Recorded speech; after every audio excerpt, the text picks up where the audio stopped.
నెలకి 50,000 నుండి 60,000 ఆదాయం రన్ టైలర్ యాప్లో ఆర్డర్ కంప్లీట్ చేసి పేమెంట్ పొందండి. మాధురి గారు, మీరు ఇద్దరు కలిసి ఉండడం స్టార్ట్ చేశాక మీలో ఉన్న మార్పులు ఏం చూసారు మీ జర్నీ? అంటే ఏ ఒంటరితనంతో నేను బాధపడ్డానో, ఏ ప్రేమ తక్కువై నేను సఫర్ అయ్యానో. మీకు కూడా ప్రేమ తక్కువైంది ఇంట్లో? మరి ఇద్దరు వేరే వేరేగా, ఒకరు ఫారెన్ లో ఒకరు ఇండియాలో ఉంటే ప్రేమ తక్కువ ఉంటుంది. వైఫ్ అండ్ హస్బెండ్ అంటే దగ్గరగా ఉంటాయి కదా బాండ్ అనేది. అంటే లాంగ్ డిస్టెన్స్ లవ్ స్టోరీస్ అని ఇప్పుడు రీసెంట్ గా బాగా వైరల్. నాకు అలాంటివి నచ్చు. కొంతమంది ఒక్కొక్క స్టోరీస్ నచ్చుతారు. మీకు లాంగ్ డిస్టెన్స్ స్టోరీస్ నచ్చు. స్టోరీ లేదు. నాకు మాత్రం నా పక్కనే హస్బెండ్ ఉండాలనే ఫీలింగ్ తో ఉన్న అమ్మాయి నేనైతే మొదటి నుంచి ఉన్నాను. సో నాకు ఎవరైతే నేను శ్రీనివాస్ గారితో నా లైఫ్ స్టార్ట్ చేశానో, నా జర్నీ, అప్పటి నుంచి నాకు హ్యాపీనెస్ కానీ, మీరు అన్నట్టు నా ఒంటరితనం పోయి నాకు అంటూ ఒక తోడు దొరికింది. హ్యాపీగా ఉన్నాను. నన్ను వదిలే ఏ రోజు కూడా ఎక్కడికి ఇంతవరకు ఈ 4 years లో ఎప్పుడు ఎక్కడికి పోలేదు. ఎప్పుడు నాతోనే ఉంటారు. ఎక్కడికి వెళ్ళినా ఇద్దరం కలిసే ట్రావెల్ చేస్తాం. ఏ పనైనా ఇద్దరం కలిసే చేస్తాం.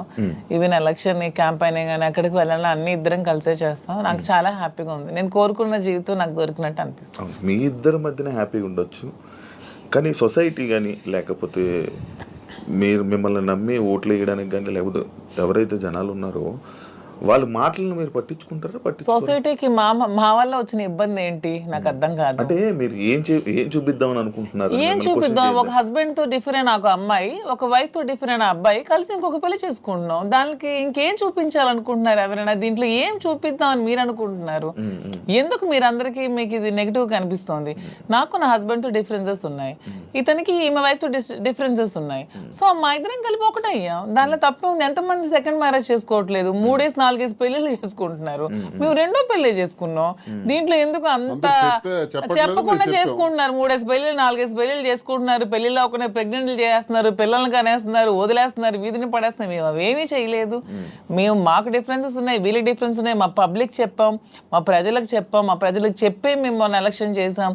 ఎలక్షన్ లో నేనే దగ్గరుండి చేశాను. వాళ్ళకి అన్ని నా గురించి తెలుసు. మా ఇద్దరిని దగ్గరుండి చేసాం. మా పిల్లల్ని చూసుకున్నాం. వీళ్ళ పిల్లలు పెళ్లి చేస్తారు, వీళ్ళ పిల్లలు సెటిల్మెంట్లు చదివించుకున్నాం.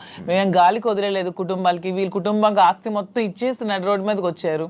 నేను నా తల్లిదండ్రుల ఆస్తితో నేను ఉన్నాను.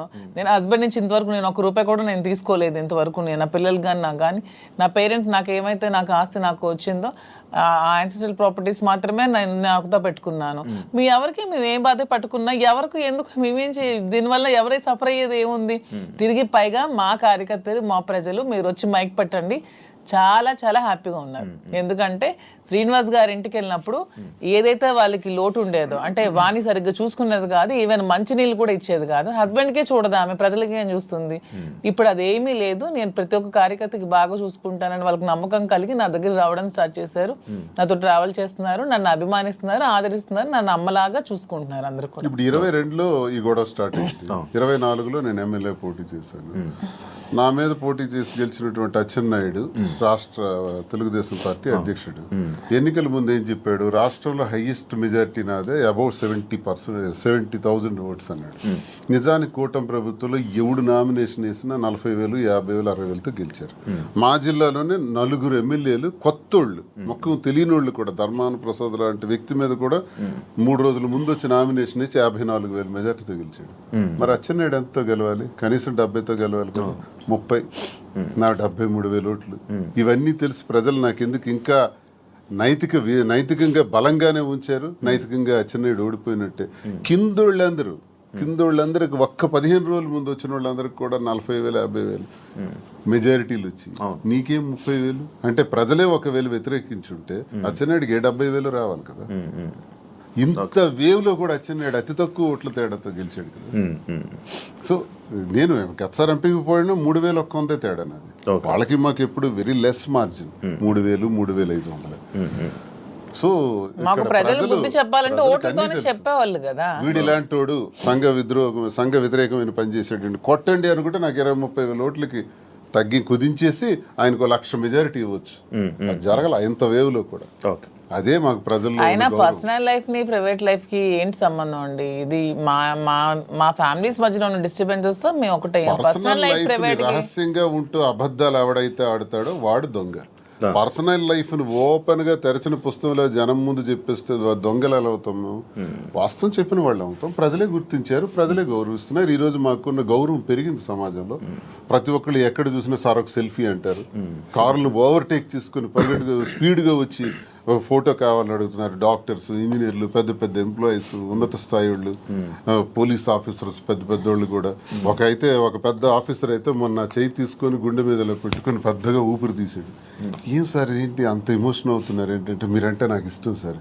ఆయన ఏం అర్థం చేసుకున్నారు? పెద్ద ఆఫీసర్. ఇంకా చాలా మంది పేర్లు చెప్పకూడదు. వాళ్ళు ఏం అర్థం చేసుకున్నారు? ప్రతి ఒక్క జీవితంలో కూడా కథ ఉంది. ఆ కథ చాలా మంది చెప్పలేక భరిస్తున్నారు. మేము చెప్తాం. ఇప్పుడు మీరు ఇన్స్పిరేషన్ అంటారు, చాలా మందికి ఇన్స్పిరేషన్. ధైర్యంగా బతకండి. ఆవేశం ఎలా వస్తుంది? వాళ్ళ కళ్ళల్లో ఆర్ద్రత ఎలా వచ్చింది? ఆ సంతోషం ఎలా వచ్చింది? 1600 ఉన్నటువంటి యూట్యూబ్ మా ఫాలోవర్స్ ఈ రోజు లక్షలా దాటారు. 1,45,00,000 వ్యూవర్షిప్ ఎలా వచ్చింది? ఇదంతా ఎక్కడి నుంచి వచ్చింది? అభిమానంతో వస్తుంది. అభిమానమా కాంట్రవర్సీ అంటారు? కాంట్రవర్సీ ఎందుకు రావాలంతా?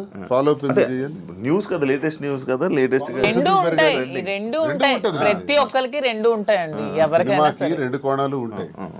ఏ మనిషికైనా సరే విమర్శలు ఉంటాయి, పొగడ్తలు ఉంటాయి, రెండు ఉంటాయి. అవన్నీ బ్యాలెన్స్ చేసుకొని వెళ్తేనే జీవితం. రావణుడిని మెచ్చింది ప్రజలే, రాముడిని మెచ్చింది ప్రజలే. రెండు ప్రజలే. మీకు రావణుడు ఇష్టం ఉండొచ్చు, నాకు రావణాసుడు అంటే ఇష్టం. ఎవరి లైఫ్ స్టైల్ వాళ్ళది. నాకు రావణాసుడు హీరో, నేను హీరోగా చూస్తాను. సార్ రాముడు అంటే హీరో. అది ఎవరి ఇష్టం వాళ్ళది. ఆయన ఎలా చూస్తున్నారు? రాముడు అనుకుంటున్నారు, రావణాసుడు?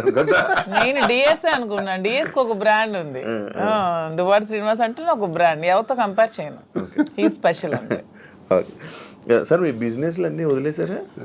వదిలేదు, అన్ని లాగేసుకున్నారు. మేమేం బిజినెస్ వదిలేదు. మైన్స్ నాది 25 years నుంచి మైన్స్ కంపెనీ. ఎప్పుడు మైన్స్ ప్రపంచ స్థాయిలో కూడా ఐకాన్ బ్రౌన్ గ్రానైట్ ఓనర్ గా మంచి పేరు ప్రఖ్యాతులు సంపాదించాం. మైన్స్ లో బాగా పీక్స్ కి వెళ్ళాను. ఈ గవర్నమెంట్ ఉంటే ఒకలాగా, లేకపోతే రిజల్ట్ రోజు ఈవినింగ్ లాగేసుకున్నాం. 4వ తారీఖు ఎన్నికల ఫలితాలు వచ్చాయంటే ఆ సాయంత్రం కల్లా నా మైన్ ఒక్క సందని కొట్టి పంపించేశారు. ఈ రోజు వరకు పర్మిట్స్ ఇవ్వట్లా. 61 కోట్లు లాస్ సడన్ గా గవర్నమెంట్ రావటం వల్ల, కూటమి ప్రభుత్వంలో అచ్చెన్నాయుడు వీళ్ళు టార్గెట్ పెట్టారు. సరే ఇవన్నీ చేస్తుంటారు వాళ్ళు, భరిస్తారు. శ్రీను గారు అంత మైనింగ్ కంపెనీలు అలాంటి పెద్ద పెద్ద బిజినెస్లు చేసిన మీరు రీసెంట్గా చీరలు బిజినెస్లోకి తీసుకొచ్చేసారని చెప్పి కామెంట్స్ కామెంట్స్. దానికి బిజినెస్, సారీస్ బిజినెస్ కాదా? ఏదైనా బిజినెస్ ఏనండి. దానిలో కామెంట్ చేయడానికి ఏముంది? ఇప్పుడు శ్రీనివాస్ గారు ఎప్పుడు మైన్స్ బిజినెస్, తను ఫస్ట్ నుంచి కూడా. పర్లాకిముడిలో వరల్డ్ ఫేమస్ మెటీరియల్ తను అక్కడ ఉంది. పర్లాకిముడిలో తను క్వారీ చేశారు. ఆ క్వారీని కూడా ఇలా లిటిగేషన్స్ పెట్టి కేసులు పెట్టేసి ఇతను ఓడిపోగానే వాళ్ళ పార్టీ రాగానే టీడీపీ హయాంలో క్లోజ్ చేసేసారు. దాన్ని నిలదక్కుని పాపం మళ్ళీ కొత్తగా టెక్కల్లో స్టార్ట్ చేశారు. దాన్ని కూడా మొన్న రిజల్ట్ రోజు ఈవినింగే మొత్తం కూల్ చేశారు. కోర్టులో కాంట్రాక్ట్స్ వర్క్స్ చేశాం మేమిద్దరం. దాన్ని ఆపేశారు. సో ఇంకేం చేయాలి? నాకు ముందు నుంచి కూడా ఈ శారీస్ విషయంలో నాకు ఒక ప్యాషన్ ఉంది. నాకు ఒక ఫ్యాషన్ మీద ఒక ప్యాషన్ తో, ఇంట్రెస్ట్ తో నాకు ఈ శారీ స్టోర్ పెట్టాలని ఎప్పటి నుంచో ఆలోచన ఉంది. దట్టు ఈ శారీస్ బిజినెస్ ఏంటి, పాలిటిక్స్ కి సంబంధం లేకుండా ఉండే బిజినెస్, పీపుల్ కి మాకు, పబ్లిక్ కి మాకు రిలేటెడ్ గా ఉండే బిజినెస్ అనేది ఈ శారీస్ బిజినెస్. ఎందుకంటే మేము పబ్లిక్ ఎంత ఫెయిర్ గా ఉంటే వాళ్ళు నచ్చితే మా దగ్గరికి వస్తారు, కొనుక్కుంటారు, వెళ్తారు. సో దీనిలో పొలిటికల్ ఇంటర్ఫీరెన్స్ అంటూ ఏమీ ఉండదు. సో అందుకని నేను శ్రీనివాస్ గారికి ఇంతవరకు మనం మైండ్స్ ఇవన్నీ చేసాం, చేసి ఎప్పుడు కోల్పోతూనే ఉన్నాం, ఎప్పుడు కూడా నిలదొక్కుకోలేదు. ఈ 4 years లో కూడా 30-40 crores వరకు పెట్టాం, లాస్ అయిపోయాం. మళ్ళీ ఇదే స్టార్ట్ చేసాం. మళ్ళీ నెక్స్ట్ టైం పార్టీ వస్తుందో రాదో, మళ్ళీ ఏమవుతుంది, పొలిటికల్ గా ఇబ్బంది పడుతున్నాం. కాబట్టి ఇదన్నిటికీ డిఫరెంట్ గా మనం తెలంగాణ అంటే ముందు నుంచి శ్రీనివాస్ గారికి నాకు హైదరాబాద్ మా ఫేవరెట్ ప్లేస్, మా ఇద్దరికి కూడా. హైదరాబాద్ ప్రజలు కూడా చాలా మంచి మనసున్న మనుషులు, ఎవరు వచ్చినా ఆదరిస్తారు. బ్రతకడానికి బ్రతుకు తెరువునిస్తుంది హైదరాబాద్. అదొక చాలా పెద్ద ప్రపంచం హైదరాబాద్ అనేది, చాలా మందికి లైఫ్ నిస్తుంది. సో ఈ ప్లేస్ ని మనం చూస్ చేసుకుందాం. వెన్ కంపేర్ టు నాకున్న ఫ్యాన్ ఫాలోయింగ్ లో ఒక 10% ఆంధ్రాలో ఉంటే 90% నాకు హైదరాబాద్ లోనే ఉన్నారు. అంత మంచిగా నన్ను ఆదరిస్తున్నారు. సో మనం ఫస్ట్ హైదరాబాద్ లో స్టార్ట్ చేద్దాం. నాకు ఇంట్రెస్ట్ ఉంది, మీరు కొంచెం సపోర్ట్ చేయండి. అపార్ట్ ఫ్రమ్ యువర్ పాలిటిక్స్ నా కోసం ఒక 10% టైం మీరు కేటాయించి బ్యాక్ ఎండ్ లో ఉంటూ నాకు సపోర్ట్ చేయండి అని చెప్పాను. చెప్పగానే శ్రీనివాస్ గారు కూడా దీనికోసం మేము 5-6 మంత్స్ నుంచి దీని మీద మేము వర్కౌట్ చేసాం.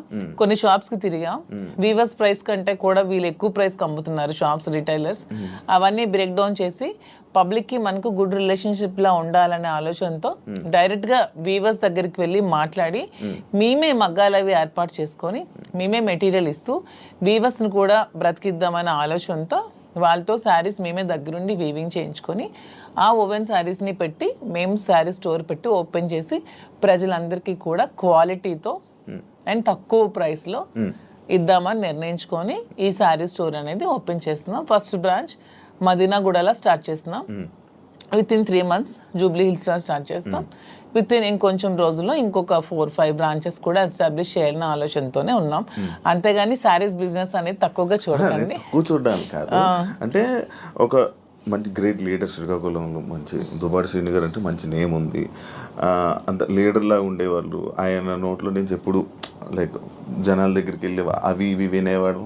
కాకపోతే మైనింగ్ కంపెనీ బిజినెస్ చేసేవారు, ఒక మంచి బిజినెస్ మ్యాన్ అనుకునే వాళ్ళం. కానీ అలాంటి ఆయనతో నోట్లో నుంచి మేము ఇలా శారీ బిజినెస్ చేయబోతున్నాం ఇలా చెప్తుంటుంటే ఎలా ఉండే ఆయన్ని ఎలా చేశారు, ఎలా ఉండే ఆయన ఎలా చేయడం. బిజినెస్ అనేది ఏదైనా బిజినెస్, అది ఏదైనా చిన్న ప్రొడక్ట్ అయినా పెద్ద ప్రొడక్ట్ అయినా బిజినెస్ అనేది బిజినెస్ కింద క్యాలిక్యులేట్ చేయాలి. అది చీర, జాకెట్టా లేకపోతే ఇంకేంటా అని చూడకూడదు. బిజినెస్ నాకు దీంట్లో ఇంట్రెస్ట్ ఉంది. ఇంతవరకు మైండ్స్ లో అతనికి ఇంట్రెస్ట్ ఉంది, మైండ్స్ వల్ల కోల్పోయాం. సో నా ఇంట్రెస్ట్ ఒకసారి వచ్చి చూడండి, చేద్దాం. మీకు తనకి ప్రజలే ఇష్టం, తనకి ప్రజాజీవితం ఇష్టం, ఇది కూడా ప్రజలకు లింకప్ అయ్యేది. మా కింద ఒక 100 మంది పనిచేస్తారు.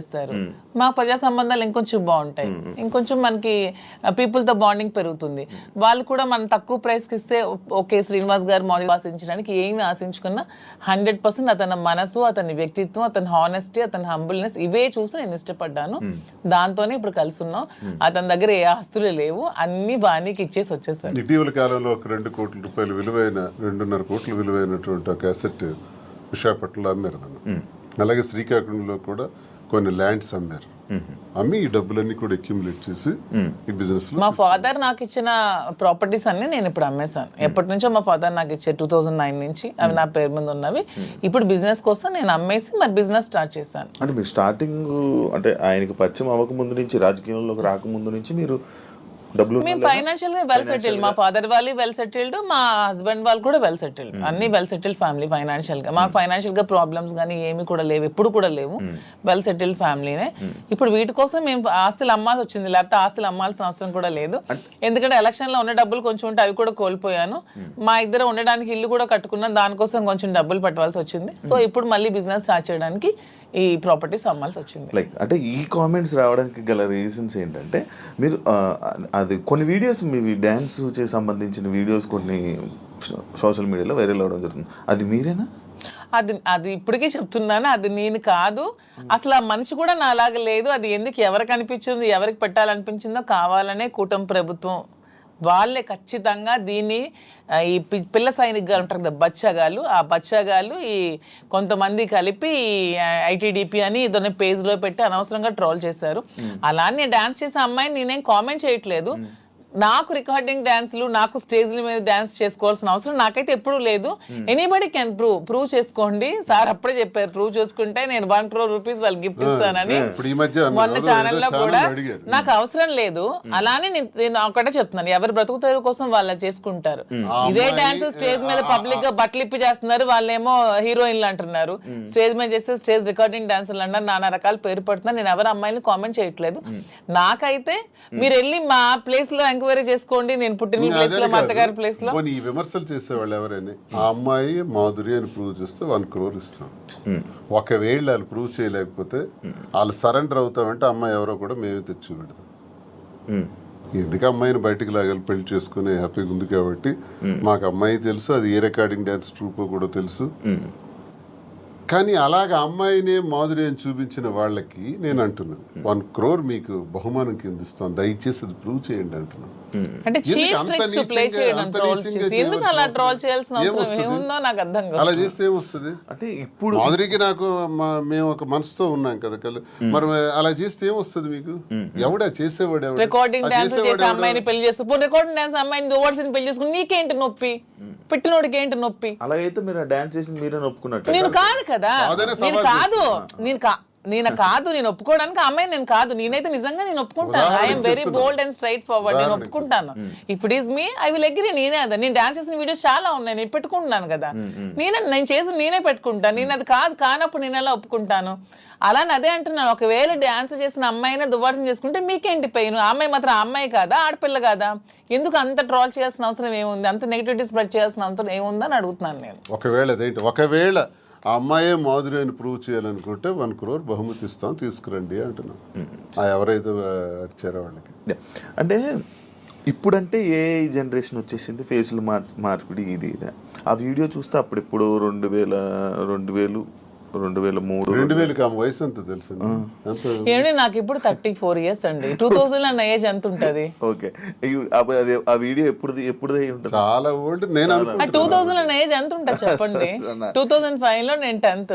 నాకు ఎంత ఏజ్ ఉంటుంది? నాకు అయితే 2010 11 అప్పుడు నేను ఎంత పిల్లని ఉంటాను? ఆ అమ్మాయి అంత డాన్స్ నేను ఎలా చేయగలను? కొంచెం నా పోనీ అట్లీస్ట్ నా చిన్నప్పుడు ఫోటోలు ఏవో చూపిస్తే మీకు తెలుస్తుంది. ఎప్పుడో మాదిరి చూపిస్తున్నారు కదా.